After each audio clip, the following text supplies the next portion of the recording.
ఒక అడవి చివరన ఒక ఇద్దరు భార్యాభర్తలు ఒక చిన్న గుడిసె వేసుకొని జీవనాన్ని కొనసాగిస్తుంటారు.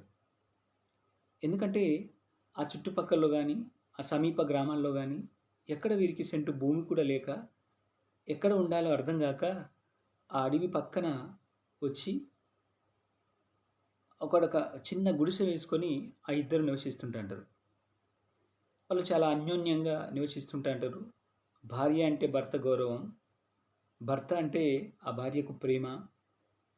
భార్యాభర్తల అనుబంధానికి, ప్రేమకి వాళ్ళిద్దరిని ఒక గుర్తింపుగా చెప్పొచ్చు. అంత అన్యోన్యంగా వాళ్ళు కలిసుంటారు. కానీ కటిక పేదవాళ్ళు.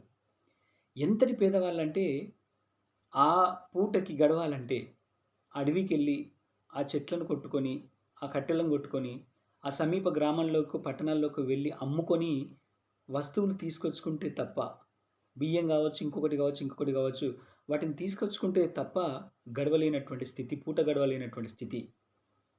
సో, అయినా వాళ్ళిద్దరూ అన్యోన్యంగా నివసిస్తుంటాంటారు.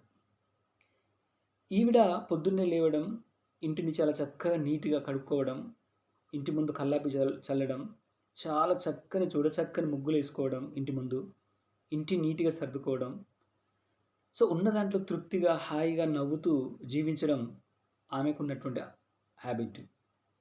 ఇక ఆయన పొద్దున లేవడం, సో, భార్య చేసేటువంటి పనుల్లో చిన్న చిన్న పనుల్లో సహకరించడం, తర్వాత స్నానం చేసి రెడీ అయ్యి, భార్య పెట్టినటువంటి టిఫిన్ బాక్స్‌ని తీసుకొని అడవికెళ్ళి, ఆ కట్టెలు కొట్టుకొని సమీప పట్టణాల్లోకెళ్ళి అమ్ముకొని, సాయంత్రం వస్తువులు పట్టుకొని రావడం, ఇది నిత్యం జరుగుతున్నటువంటి పని.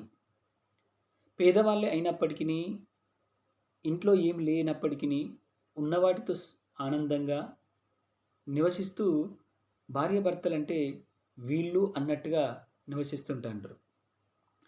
ఇలా కొన్ని సంవత్సరాల పాటు గడుస్తున్నటువంటి సందర్భంలో లక్ష్మికి, లక్ష్మీ దేవతకి ఒకసారి అనిపిస్తుందట. ఇంత పేదవాళ్ళయినప్పటికిని ఇంత అన్యోన్యంగా నివసిస్తున్నారు వీళ్ళు. ఆవిడ చూస్తే ఆ ఇంటిని చూస్తే అసలు నాకే ఆశ్చర్యం అనిపిస్తున్నది. ఎంత చూడచక్కని ముగ్గులు, ఎంత నీట్‌గా ఉంది. ఆమె పస్తులున్నా, కడుపు కాలుతున్నా, తిండి లేకపోయినా హాయిగా, ఆనందంగా ఎట్లా నివసిస్తున్నది? ఎందుకైనా మంచిది నేనొకసారి వీళ్ళ ఇంటికెళితే బావుండు. వీళ్ళ ఇల్లుని చూసొస్తే బాగుండు అని చెప్పేసి లక్ష్మీ దేవతకి అనిపిస్తుందట.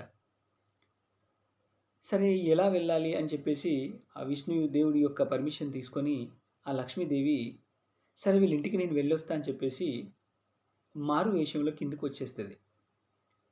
వచ్చేసి ప్రతిరోజు ఈ కట్టెలు కొట్టేటువంటి వ్యక్తి ఏ రూట్‌లోనైతే వెళ్తున్నాడో, ఏ దారిలోనైతే వెళ్తున్నాడో, ఆ దారిలో ఒక చిన్న పాపగా మారిపోయి ఏడుస్తూ ఆ దారిలో కూర్చుంటది లక్ష్మీదేవి.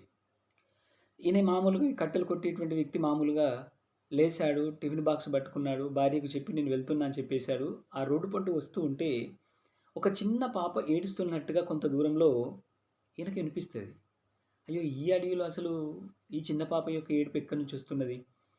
ఆ అడవిలో ఎవరు తప్పిపోయి ఉంటారని చెప్పేసి, ఆ ఏడుపు దిశగా ఈయన వచ్చేస్తాడు. వచ్చేసరికి చిన్న పాప 6 సంవత్సరాలో, 7 సంవత్సరాలో, మొత్తం మీద 10 సంవత్సరాల లోపు ఉన్నటువంటి ఒక పాప రూపంలో ఉండేటువంటి లక్ష్మీదేవి ఆ రోడ్డు మీద ఏడుస్తూ ఉంటది. ఆ పాప దగ్గరికొచ్చాడు. అటు ఇటు చూసారు. ఎవరు కనిపించట్లేదు. ఇది వీళ్ళ పేరెంట్స్ ఎక్కడున్నారని చెప్పేసి అటు ఇటు చూసి ఆ పాపని అడుగుతాడు. చూడమ్మా ఎవరు నువ్వు అంటే, ఆ పాపకు మాటలు వచ్చి రాని మాటలు వచ్చినట్టుగా ఉన్నాయి. నాకు తెలియదు మాది ఏ ఊరు అంటుంది. పోనీ మీ అమ్మా, నాన్న ఎవరంటే, మా అమ్మ, నాన్న గూడా నాకు తెలియదు. మరి నువ్వు ఇక్కడికి ఎందుకొచ్చినావు? ఎట్లా వచ్చినావు? అంటే, మా అమ్మా, నాన్న తీసుకొచ్చారు. ఇక్కడ నిలబెట్టారు. మళ్ళీ వస్తానన్నారు. ఇప్పటి వరకు రాలేదు. నాకు ఎవరో తెలియదు. నేను ఎటు పోవాలో తెలియదు. మాది ఏ ఊరో కూడా తెలియదు. మా అమ్మ, నాన్న పేరు కూడా తెలవదు అన్నట్టుగా ఈ చిన్న చిన్న మాటలతోటి, పసిపాప మాటలతోటి మాట్లాడుతుంటంటే తనకు కూడా మనసు కరిగిపోతది. అయ్యో! చిన్న పాప, పెద్ద అడవి ఎక్కడికెళ్తది? ఇందులో రకరకాల పులులు, సింహాలు ఇవి తిరుగుతూ ఉంటాయి గదా! విషపురుగులు తిరుగుతూ ఉంటాయి. చిన్న పాప అటు ఇటు చూస్తే ఎవరు కనిపించట్లేదు. ఈ పాపను వదిలిపెట్టిపోతే బావుండదు. ఎట్లా అని చెప్పేసి అటు ఇటు ఆలోచించి అప్పుడు పాపతోనంటాడు, "అమ్మా! మీ మమ్మీ, డ్యాడీ కనిపించేంత వరకు నువ్వు మా ఇంటికి రా. చూద్దాం మీ మమ్మీ, డ్యాడీ గనుక వస్తే మళ్ళీ వాళ్ళతో పాటు నిన్ను పంపిస్తా. నువ్వు రా అమ్మా" అని చెప్తే ఆమె వస్తూ సరే అని చెప్పింది. తన వెంట వస్తూ ఒక మాట అంటది. అంకుల్, నేను వస్తాను కరెక్టే గానీ, నన్ను చూసి మీరు ఈసడించుకోవద్దు. నన్ను చూసి మీరు ఆహ్, కోపం తెచ్చుకోకూడదు అంటే, అయ్యో బిడ్డ! నిన్ను చూసి మాకెందుకు కోపమమ్మా? మాకు కూడా పిల్లలేం లేరు. నువ్వే మా బిడ్డవనుకుంటాం. నువ్వు రా అమ్మా అంటే, అప్పుడంటాడు, "నీకిష్టం ఉన్నంత కాలం మా ఇంటికాడ ఉండొచ్చు బిడ్డ. మీ అమ్మ, నాన్న దొరికేంత కాలం, లేదా మీ అమ్మ, నాన్న దొరక్కపోయినా, మీ అమ్మ, నాన్న నీకోసం రాకపోయినా, మాకు ఎలాగో పిల్లలు లేరు కాబట్టి, మా ఇంట్లో నీకు ఎంతకాలం ఉండాలనిపిస్తే అంతకాలం ఉండు బిడ్డ. దానిదేమున్నదని" చెప్పేసి, మేమెందుకు కోప్పడతాం బిడ్డ అని చెప్పేసి, ఆ పాపతోటి అంటూ నడుచుకుంటూ వచ్చేస్తున్నారు. అప్పుడు ఆ పాప మళ్ళా అంటది, "అంకుల్, నేను మీ ఇంట్లో మీరు నన్ను కాలుతోటి తన్నేంత వరకు నేను మీ ఇంట్లోనే ఉంటా అంకుల్" అంటుంది. అయ్యో బిడ్డ! ఆ మాట ఎందుకంటున్నావు బిడ్డ? నేనెందుకు కాలుతోటి తంతా బిడ్డ అంటే, ఒకవేళ మీకు కోపమొచ్చి తన్నితే నేను వెళ్ళిపోతా తప్ప, మీరు తన్నేంత వరకు నేను మీ ఇంట్లోనే ఉంటాను అంకుల్ అంటే, అప్పుడంటాడు, అయ్యో బిడ్డ! అంత మాట ఎందుకంటున్నావు? నేను తంతాను బిడ్డ. రా అని చెప్పేసి మెల్లగా ఆ పాపని ఇంటికి తీసుకొనొస్తాడు. వచ్చింది లక్ష్మీదేవి. ఇంట్లోకొచ్చిన తర్వాత ఇల్లంతా రోజులు గడుస్తున్న కొలది మారిపోతున్నాయి. ఈయన కొట్టేటువంటి కట్టెలకు విపరీతమైనటువంటి డిమాండొస్తున్నది. విపరీతమైనటువంటి లాభాలొస్తున్నాయి. ఈయన ఒక్కడే గాదు, కూలోళ్ళని బెట్టుకొని కట్టెలు కొట్టిస్తున్నాడు. వాటిని అమ్మిస్తున్నాడు. ఎవరో ఎక్కడి నుంచి ఈయనకు ఆర్డర్‌లొస్తున్నాయి. మాకు ఫంక్షన్ ఉంది, మాకు పెళ్ళిళ్ళున్నాయి, మాకు కట్టెలు గావాలి అని చెప్పి. మాకు ఈ పనుంది కాబట్టి మాకు ఈ కట్టెలు గావాలి. మేము ఇల్లు కట్టుకుంటున్నాం, మాకు కట్టెలు గావాలి. కాబట్టి మాకు ఇలాంటి ఈ బడితెలు లేదా ఇలాంటి కొమ్మలు తీసుకొని రా అని చెప్పేసి ఎక్కడెక్కడి నుంచో ఈయనకి ఆర్డర్‌లొస్తున్నాయి. విపరీతమైనటువంటి డిమాండ్ పెరిగిపోయింది. అలా కాలక్రమేణా రోజులు గడుస్తున్న కొలది ఈయన ఒక ఇండస్ట్రీ పెడతాడు. ఈ టింబర్ ఇండస్ట్రీ.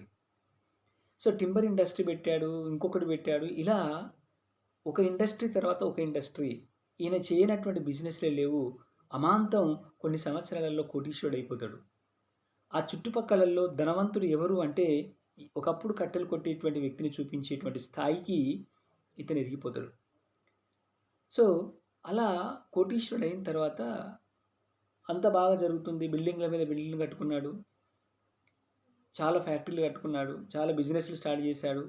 కోటీశ్వరుడయిపోయిండు. ఇలా కాలం గడుస్తున్న కొలది ఒకరోజు తను ఎక్కడెక్కడి నుంచో తనకు రావాల్సినటువంటి డబ్బులొచ్చేసినాయి. వచ్చేస్తే ఒకరోజు వాటినన్నీ కౌంట్ చేద్దామని చెప్పేసి, లెక్కించుదామని చెప్పేసి మంచం మీద పడుకొనుంటాడు. తనకున్నటువంటి పూల పాన్పు. ఆ బెడ్ మీద పడుకొని, ఆ వచ్చినటువంటి డబ్బుల్ని ఇలా వెల్లకిలా పడుకొని, ఇక కాలు మీద కాలేసుకొని, ఆ డబ్బులను లెక్కిస్తున్నాడు. లెక్కిస్తూ ఉంటే, ఈ లెక్క పెడుతున్నటువంటి క్రమంలో అందులో నుంచి ఒక నోటు జారిపోయి కింద పడిపోతది.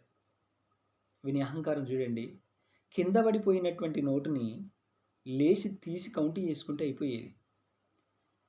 లేవక ఆ కాలును ఆ బెడ్ కిందికి చాపి, ఆ కాలుతోటి ఆ నోటుని అందుకునేటువంటి ప్రయత్నం చేశాడు.